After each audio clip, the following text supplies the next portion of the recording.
You are not watching this by accident, and you are not thinking these thoughts for no reason. There is always a moment in human life when everything looks normal on the surface, but something quietly breaks underneath.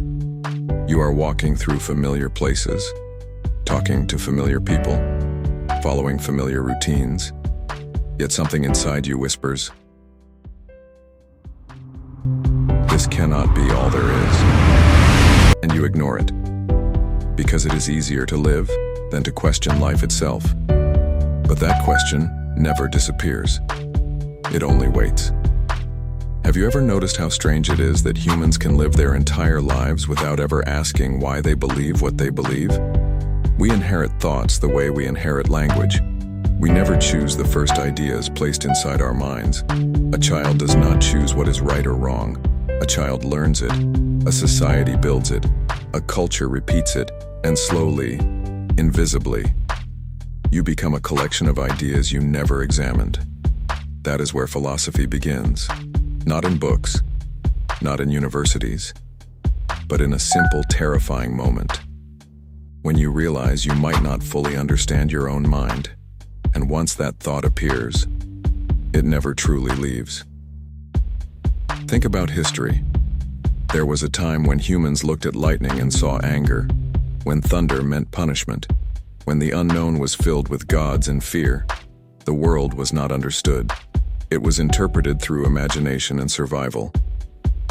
Then something strange happened.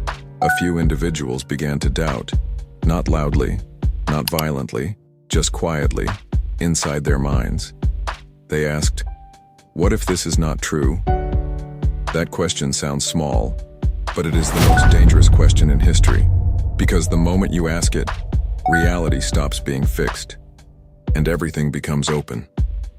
Science did not begin as knowledge. It began as doubt, as refusal to accept obvious answers, as curiosity stronger than fear, and civilization changed forever. But here is the paradox. Even today, surrounded by information and technology, most people still do not think.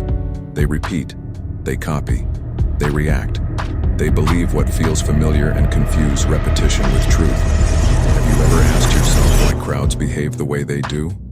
Why millions can believe something not because it is proven, but because it is repeated often enough? We are emotional mirrors. We reflect what surrounds us. That is why philosophy matters more now than ever. It is about teaching you how to see the structure behind your thoughts. And once you see it, you cannot unsee it. Imagine for a moment that everything you believe is built like a house. Some walls you built yourself, but most were built before you were even aware of construction. Your fears, your opinions, your sense of identity, all installed inside you. Now ask yourself, which of these ideas are truly yours? Or does it all feel familiar just because it's constant? Late at night, a thought rises. Have I been living on autopilot? Eating, working, scrolling, repeating. This is where philosophy becomes uncomfortable. It interrupts the autopilot. It forces awareness. And awareness always comes with discomfort. Socrates warned that the unexamined life is not worth living. He was executed not for violence, but because he made people question themselves. Societies fear nothing more than self-questioning minds. They call for progress, yet they fear the very tool that creates it. Think of the cave. Chained humans watching shadows, believing they are reality. Look at modern life. Screens, algorithms, trends, endless voices. How many of these are reality, and how many are shadows? People do not always want truth. They want comfort, because truth forces change and change threatens identity. So humans choose beliefs not because they are true, but because they are safe. If you have ever changed your opinion so deeply that your past self would not recognize you, that was a quiet identity death. One version of you disappears. Another emerges. You cannot step into the same river twice. Most suffering comes from resistance to change, from trying to preserve versions of yourself that no longer exist, like trying to hold water in your hands. The tighter you hold it, the faster it escapes. Every major shift in human understanding began with someone refusing to accept obvious explanations. Someone who asked, "What if we are wrong?" How many of your current beliefs would survive that question? If your thoughts are influenced by culture and memory, how much of you is truly original? This is not meant to remove identity. It is meant to reveal it. Only when you see what shaped you, can you begin shaping yourself.